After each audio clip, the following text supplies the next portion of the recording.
আজি আমি বনাব ওলাইছো মালাই গুলাব জামুন। হেতুৰ কাৰণে আমি ইয়াতে লৈছো আধা কাপ আটা, তাৰপিছত 1.5 কাপ মিল্ক পাউডাৰ, 2 চামুচ বাটাৰ বা ঘি, 1 চামুচ বেকিং পাউডাৰ আৰু আধা কাপ গাখীৰ। এতিয়া আমি এটা পাত্ৰত ড্ৰাই ইনগ্ৰেডিয়েন্টছ বিলাক লম।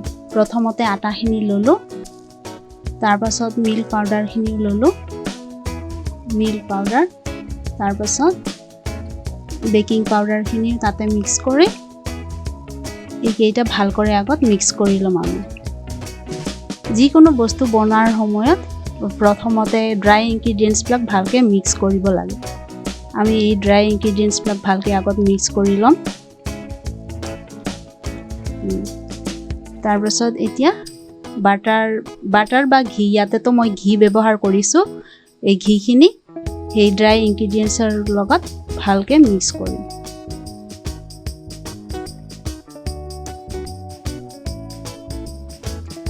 ড্ৰাই ইনগ্ৰেডিয়েন্টছ বিলাক মিক্স কৰাৰ পিছত এতিয়া আমি গাখীৰখিনি অলপ অলপকে ঢালি ফালে এইটো এটা ডো বনাম। গাখীৰটো ৰুম টেম্পাৰেচাৰত হ'ব লাগিব। বেছি গৰমো নালাগে আৰু একেবাৰে ঠাণ্ডাও নালাগে। অলপ অলপকে গাখীৰ দি ফালে এতিয়া আমি এটা ডো বনাম। ডো বনাওতে বস্তুটো অলপ ষ্টিকি হ'ব, যিহেতু ইয়াতে পাউডাৰ গাখীৰ আছে।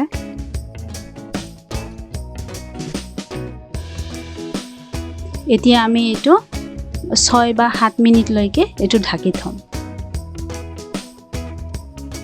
যেতিয়ালৈকে আমাৰ ডোটো ৰেষ্ট হৈ আছে, আমি এতিয়া সিৰাপটো বনাই লম।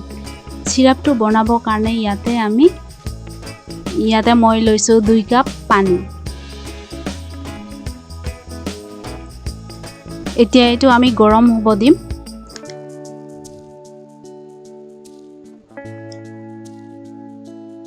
আৰু 2 কাপ চেনিয়ে দিম ইয়াতে।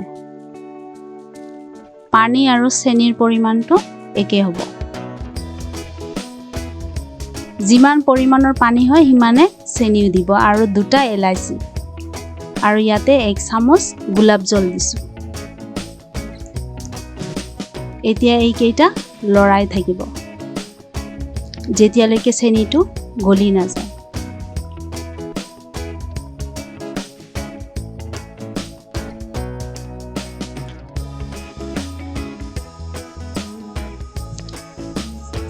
চেনি নগলালৈকে আমি চেনি সিৰাপটো লৰাইয়ে থাকিম।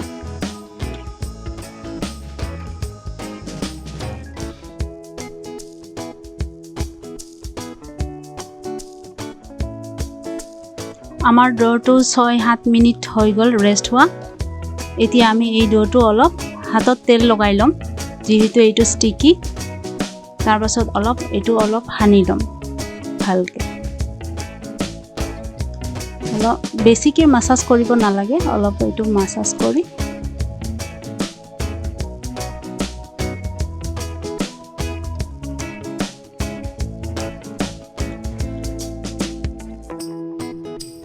অলপ মাসাজ কৰিলে এইটো বস্তুটো অলপ সফ্ট হ'ব, ধুনীয়া হ'ব।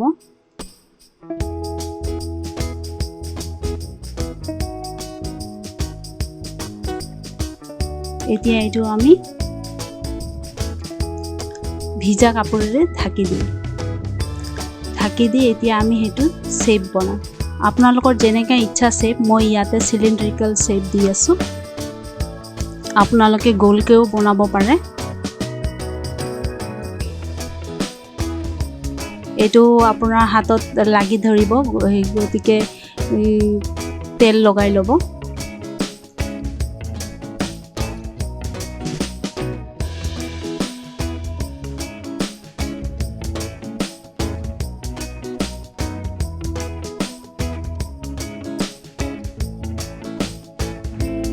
আমাৰ এই ডোটো দি এয়া 8টা জামুন হৈ গ'ল।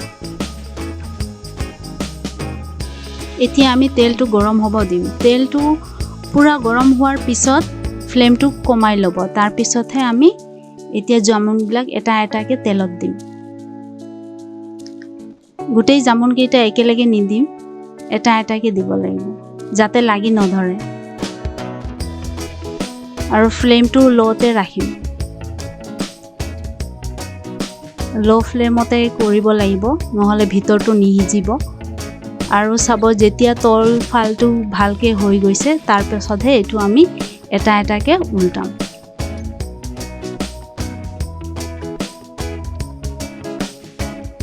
যোনটো অলপ লাগি ধৰা হেন লাগিছে অলপ হ'ব দিব এতিয়া এটো উল্টাই ললো আমি গুটেই কেইটা তাৰ পাছত আৰু এবাৰ উল্টাই দিব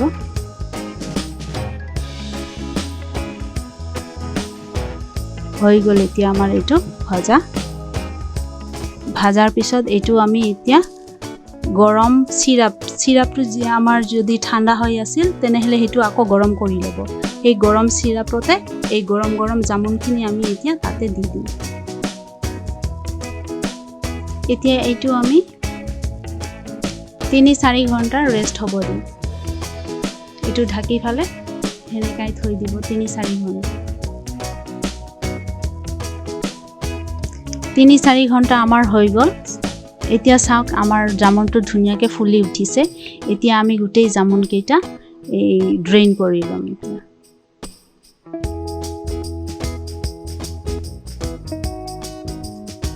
গুটেই জামুন কেইটা উঠাই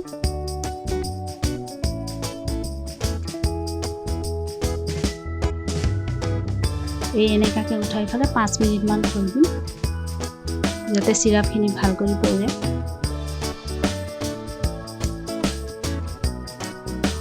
এতিয়া আমি মালাইটো বনাম মালাই বনাব কাৰণে ইয়াতে মই লৈছো আধা কাপ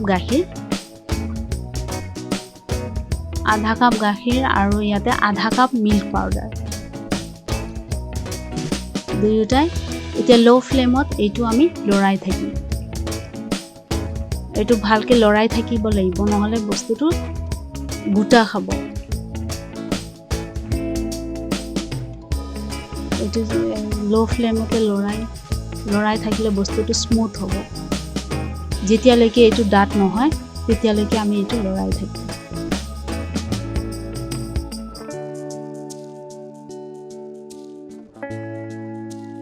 আমাৰ অলপ থিকনেসটো আহিছে একেবাৰে গুটেই থিকনেসটো নাহাৰ আগতে আমাক কেৰাহীটো নমাই ল'ব লাগিব এতিয়া আমি কেৰাহীটো নমাই লওঁ অলপ ঠাণ্ডা হলে এটো নিজে নিজে অলপ থিকনেসটো বাঢ়ি যায়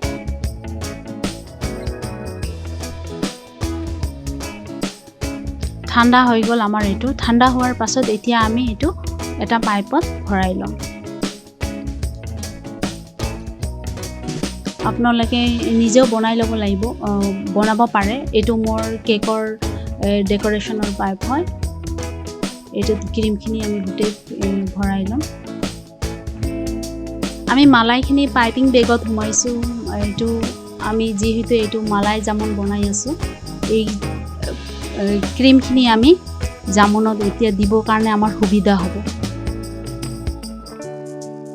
এতিয়া জামুন কেইটা আধাকে অলপ কাটি দিম আমি গুটেই জামুন কেইটা অলপকে গুটেইখিনি নাকাটিব আধা অলপ কাটিব যেহেতু আমি ভিতৰত ক্ৰীমখিনি দিম যাতে ভিতৰত ক্ৰীমখিনি ভাল কৰি যায়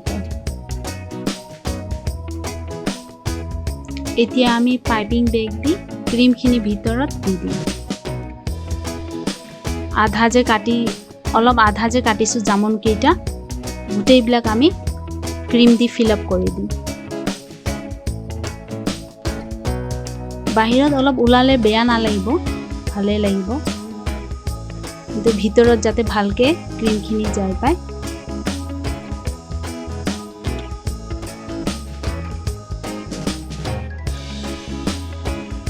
গুটেই জামুন কেইটা আমি এতিয়া এনেকাকে গুটেই ফিল আপ কৰি ললো